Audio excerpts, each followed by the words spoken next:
Oh, hey! It's me, the Rhino, for Survival Skills 101. You kind of took me by surprise.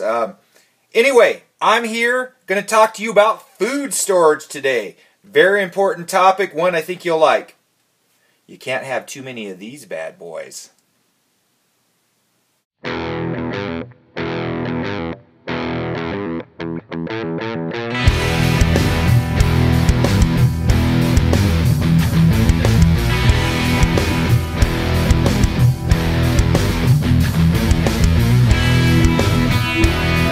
You know, food storage is a major component of prepping. If you don't have food, life's going to be seriously tough on you in the event of a disaster. Now, it might not be just a disaster that you need to be prepping food for. You could lose your job. If you lose your job and you don't have any money, man, food storage will really help you till you get a new one. And again, if you're in a disaster or just an economic downturn or something, food storage is vital. You know, most stores have a 3-day supply of food in them, and that's it. So if you had a disaster, a trucking strike, an economic collapse, anything, and there was a run on the stores, man, people would be out of luck because those shelves would be bare in no time. Let's get down to the nitty-gritty of food storage. You know, it can be a job, and some people are spending hours and hours per week just focusing on food storage. And there's a lot of other things that you need to do. So when we do food storage, we want to spend the least amount of time that we possibly can collecting our food so that we can do other things, so that we can prep for other events. I want enough food to be able to feed my family. And for me personally, this is my decision for about 6 months if I could. You might choose 90 days. You might choose 60 days. And it really comes down to your financial situation that you're in. If you have a decent amount of money coming in that you can spend on food storage, yeah, you can get a lot. However, you know, if you're on a budget and things are tight for you, you know, your food storage is going to go slow and you might have a month's supply. Or heck, even if you had a 3-day supply and that's all you had, man, that's better than nothing. So, there's 3 different kinds of food storage. There's your everyday staples. You got your bread, your milk, you go out and you go shopping for those kinds of things. And then you have your everyday storage. That's with your syrup and your ketchup and all of that stuff that you're going to be using, but you have them on a shelf waiting to be used. And then the final thing is, I just call it your freeze-dried storage or your long-term storage, so that you know, in the event of something bad happening, you can always have something that's not going to go bad quite readily. And freeze-dried food, or MREs, typically fill that bill. Remember this, please do not store what you are not going to eat. Talk about a waste of money. I see people when they prep, I'll watch YouTube and I'll watch people prep and they've got like 8 sacks of flour, yet they don't bake. Or they've got pinto beans and they don't eat pinto beans. If you prep those kinds of things and you are going to eat them in a disaster situation, you're not going to want to eat those. If you have kids, your kids aren't suddenly going to want to eat pinto beans. And then they're going to complain and it's going to be a very stressful situation on you. So only prep what you're willing to eat in your everyday life. That's my advice to you. Look at the expiration dates on things. Look at freshness. You got to always be constantly rotating out the things that expire. Now, an expiration date, I believe, is merely a suggestion of the freshness of the food, not that it's going to go bad. So the taste might be a little more bland after a while if you exceed the expiration date. But mostly, I think an expiration date is something that's an in-house thing for the company, just to cover their rear ends, as opposed to your food is actually going to go bad. And you could exceed an expiration date on a can of food and be just fine. All right, but you have to know when your cutoff date is. For my family, I don't know. They have been indoctrinated to believe that the expiration date on a box or can means it is completely gone bad the day after it expires. And I'm constantly battling over this. So we tend to take out the food that's expired and we give it away. And I have a college kid that I give a lot of food to, and he typically likes that. He has no problem eating expired food. And you know what? He hasn't died yet. So you just have to know when to take the expiration date seriously. Now, food storage, and I have several places in my house that I have food storage. We call it the scary closet. That's the first place that we have our food storage for our everyday needs. We put our ketchup, syrup, chips, all that stuff into our scary closet. And then there's various other closets that we have where we keep food. I even have a closet for all my cleaning supplies as well. So all around the house, any time we can find a space, we'll a lot of times use it for food storage.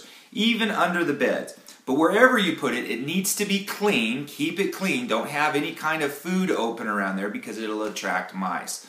So make sure that it's a nice, cool place that you can store your food well, and it's a dry place as well. Now, where do you shop for food storage? All right, and I'm just talking, I'm not talking your everyday needs like your milk and everything. You can go to wherever the cheapest price is that you want to. However, my suggestion to you is, and this is what we do at my house, we pick 3 stores and a dollar store. So 3 stores around our area and a dollar store to shop at, and we focus mainly on those places right there. Why? Because they have loss leader sales, meaning, you know, cereal might go on sale and it's like 5 boxes for $5 or something like that. And we always focus on getting the ads from each of these individual stores. Now, our individual stores are Walmart, Albertsons, and Winco. All right, and those are our 3 big stores that we go to. And sometimes we'll also shop at Walgreens. Walgreens is real good for picking up items because they go on sale a lot, and they have a lot of loss leaders. Then we also have a local dollar store that we go to. Now we're looking at ads and we're looking around for the cheapest price that we possibly can. And we have a notebook that we keep all of the prices in there of the lowest price that we found on an item. It takes a little work, but you know, after a while, all you have to do is go, oh, we found this at the cheapest price here. And so then we know we can buy that item. And we're looking for sales on everything. So at a grocery store, when we're looking in the newspaper, we're looking for what they have going on sale, and what we do is we go buy about 10 of those things. So if ketchup was on sale, we would go buy 10 ketchups at this amount. We go through a lot of ketchup and a lot of mayonnaise at our house. So we make sure that we're always getting loss leaders. Our cart is full of all the things that they have on sale at that store. Some people will say, oh, well, why don't you go to Costco or Sam's Club or something like that? Hey, and if that's what you're into, that's cool. We just found that the loss leaders are a lot cheaper than what they sell stuff at Costco for, and you got to buy a whole bunch of them instead of a little bit at a time or whatever you need. So we found that I don't really want to pay a membership fee to somewhere and then have to buy a huge amount of stuff that they're selling and maybe not save money. So we're seriously looking at these stores for when things go on sale. Okay. So now it comes down to what we're trying to save. You know, you have to have your savings threshold that you want to do. And you know what? I'm going to tell you this. Time is money in my life. And I have seen these coupon shows, Extreme Couponer. And, you know, Extreme Couponing, while that's a great show and getting your coupons, I don't have time for that crap. And in fact, I don't need 92 sticks of deodorant for free. I don't really care, and I don't want to keep 92 sticks.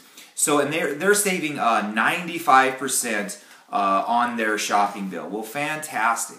All I care about, my threshold, is I want to save 50% every time I go shopping for my food storage. So at 50%, I'm very happy about that. So if I go buy ketchup or detergent or whatever, I want to save overall on my entire bill 50%, and that's what I feel comfortable at. Some of you right now say, oh, I can save more. Well, fantastic, but you got to understand that you are going to put in a lot of time clipping coupons, and time is money, and if you want to have a second job where you're spending all week clipping coupons so that you can save $300 or $200, guess what? You just got yourself a new job. I don't want to do that, so we just look at it as if we can save 50%, that's fine.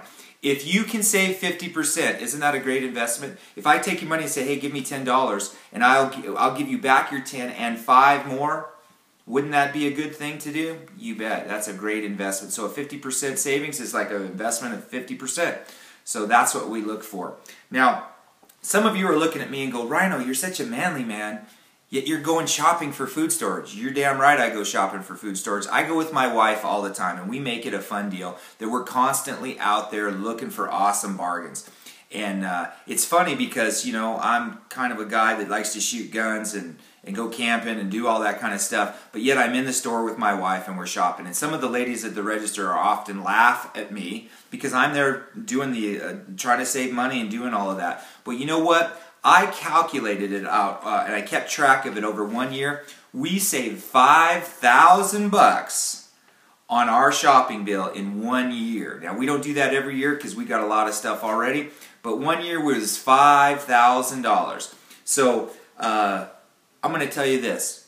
I think $5,000 is pretty manly, and I want to save that, and I can take that and put it towards other things. So if I can save $5,000, you know what? I can stand walking around with my wife in the grocery store, saving money, buying food. And you know what? I like to eat too, so I can pick out a lot of the stuff that I want and a lot of stuff our kids like, and make everybody happy. So, man, it's an investment worth it if you can just get over the fact that you are a man walking in a store, shopping with your wife, and then everybody knows what you're up to because they see you continuously saving money on your food. And what kind of idiot spends and buys things at full price all the time? You go in and buy one detergent and you pay full price for it. After a while, it's pretty stupid.